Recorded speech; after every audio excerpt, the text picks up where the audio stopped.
What's going on, everybody? It's your boy C-Zar, and we are talking about TOSHI today. It is the 19th day of March, and here we are sitting at about $302. It's been a while since I've talked about TOSHI, and the reason why, first off, is the price has been depressing. Second to that is we haven't done much since February. Okay, it's been a long time because we haven't done anything in a long time. I do believe that we're going to recover from here. I do believe that a pump is coming, and we're probably going to get a nice TOSHI style pump. You are, as far as the Coinbase chart's considered, you are at these relative low points here. Obviously, this is not the all-time lows for TOSHI. TOSHI 3, that's how you get the all-time history, right? We're not at the all-time lows. If we take this relative low from within this range, this very grandiose range you've been in really since December of 2023, from a low to a high, golden ratio bounce, very nice, but you could not get above the 236, unfortunately. Here we are back at the golden ratio and even below there. We've hit the 786 for support. I think we found support there, still staying in this range.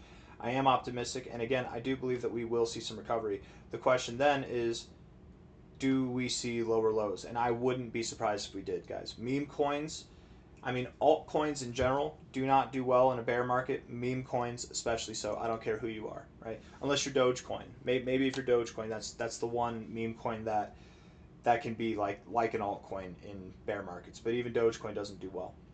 TOSHI, I don't expect to hold this low, right? Especially if Bitcoin goes lower, and I do think Bitcoin in time will go below 60K. TOSHI will likely see lower lows inevitably. I don't know if we go below this low. I don't know if we do that, but I wouldn't be surprised if we did see something around 301 or maybe even a little bit below there. That's further away. That'll probably happen later in this year, late summer, early fall, that kind of stuff. We're not anywhere near there now. I do think that we see a little bit of excitement first, because the thing that needs to happen before you dump is a pump.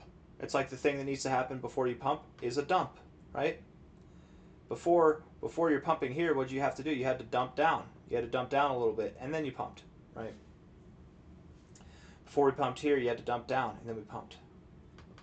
Or maybe we had to pump before we dumped, however it works. Maybe this was all part of the pump that led us to this dump.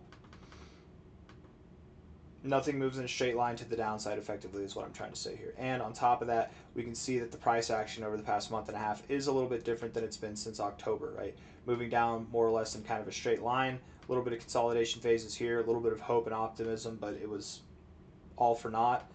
This does seem like a little bit of different behavior. Different behavior likely gets different results. And again, I do think that we will probably go somewhere between 3041 to 30618, somewhere in this range, before proceeding lower. Yes, lower. Get comfortable with it. Even if you're not comfortable with it, I'm not comfortable with it. That's just the reality of it, man. I don't believe that we will see higher prices than this. It is possible that we could wick a little bit higher than there, but if we do, just a little bit higher is all that we would get. I highly doubt that from here we're going to see new all-time highs or anything like that, right? We're in a bear market for Bitcoin. TOSHI is a meme coin. Meme coins do not perform. They probably perform the worst out of any crypto asset in this space. I do think in time, going into the next bull market, I do think TOSHI will see new all-time highs. I do have faith in the long term of TOSHI. I just don't have faith in the short term for right now. Actually, I guess the short term I have faith will recover a little bit, but I digress. Getting this back on here, this fib, going from the golden ratio to your 382.5 area before going lower is very, very common. Okay, so that's why we're targeting that area.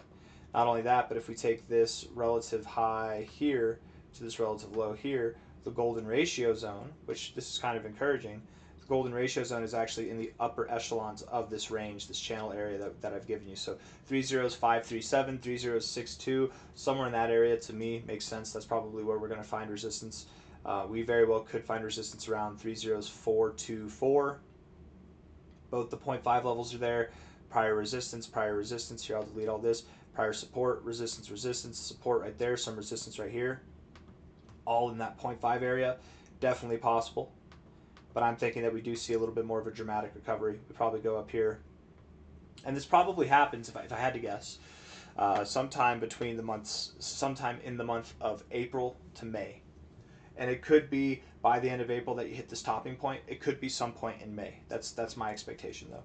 I think that we will probably kick this off and move up higher here over the coming weeks. That's like 2 to 3 weeks time. Okay. Okay. I mean, it could happen at any point in time. But we look at this here, our weekly time frame. Now we're taking off all the scribbles. We're looking at the indicators.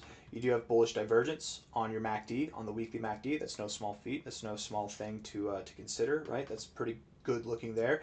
And you're about to cross green on the MACD, so that's at least a little bit exciting.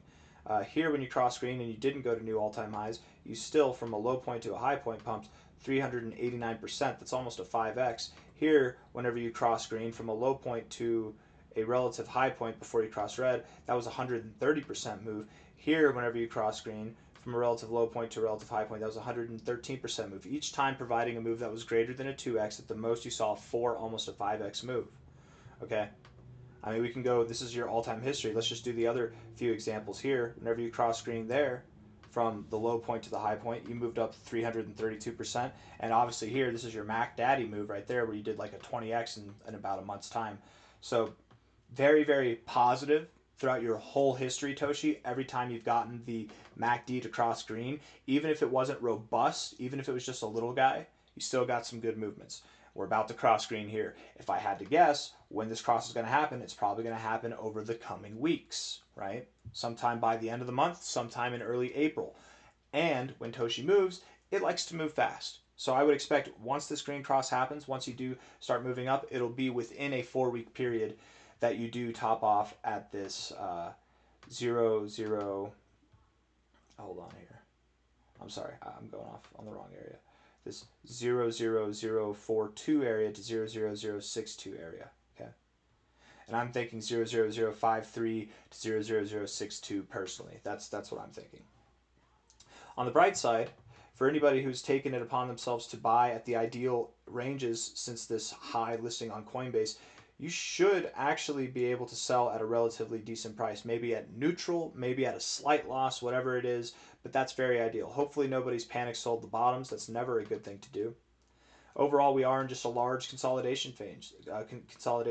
So there's nothing like truly detrimental about this. Not a whole lot of volume came in on this. This wasn't a rug pull dump. It was just depression and fear. That's all it was, right? Over time, because the crypto market has just been that exactly depressing and fearful. If it was a rug pull, we'd be having a different conversation right now, right? If we saw this move but to the downside, we'd be having a different conversation. I think there is accumulation. I think there is distribution. I think there's a little bit of both going on right now.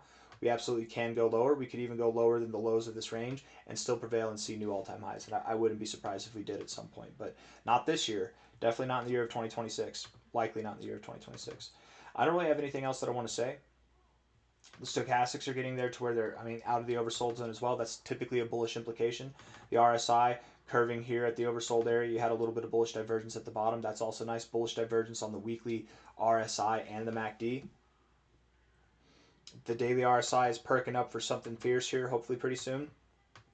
I don't expect much downside volatility to happen. I do believe that this will prevail, and I think when it happens, it's going to shock you. You're going to wake up one day and you're going to see a really big green candle. If you don't buy down here, you have no business buying up here. Do you understand? If you sold out, take your losses. Hit that like button, subscribe. Thank you all for being here. I'll see you on the next one. Take care. Bye-bye.